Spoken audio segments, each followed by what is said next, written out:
చిన్నప్పుడు నాట్యం నేర్చుకోవాలని చాలా ఇంట్రెస్ట్ ఉండేది, కానీ కొన్ని పరిస్థితుల వల్ల నేను నేర్చుకోలేకపోయాను. ఇప్పుడు ఈ టైంలో అంటే ఈ ఏజ్ వచ్చిన తర్వాత నేను నాట్యం నేర్చుకోవాలనుకున్నాను. కానీ చాలామంది ఈ ఏజ్లో ఏం నేర్చుకుంటాం అని అన్నారు. కానీ నాకున్న సంకల్పం వల్ల అండ్ గట్టిగా అనుకున్నాను, ఆ నటరాజస్వామి అనుగ్రహం ఉంటే నాకు నాట్యం వస్తుంది, నేను ప్రదర్శన ఇస్తాను అని.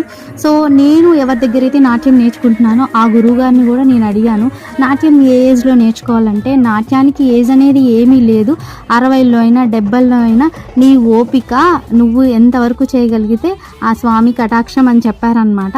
అలాంటి గురువు గారి దగ్గర నేను నాట్యం నేర్చుకుంటున్నాను 1.5 year నుంచి. ఈ ప్రదర్శన కూడా ఆయనే కండక్ట్ చేశారనమాట. ఫస్ట్ టైం నేను ఇలాంటి ఈవెంట్స్కి అటెండ్ అవ్వడం నాకైతే చాలా హ్యాపీగా అనిపించింది. అండ్ నాకు ఇంకా గజ్జె పూజ అవ్వలేదు. ఈ ఇయర్ మొత్తం మంచిగా నేర్చుకొని అండ్ నేను కూడా ఇలాంటి ప్రదర్శనలు ఇస్తాను, నా డ్రీమ్ని ఫుల్ఫిల్ చేసుకుంటాను. వీడియో నచ్చితే సబ్స్క్రైబ్.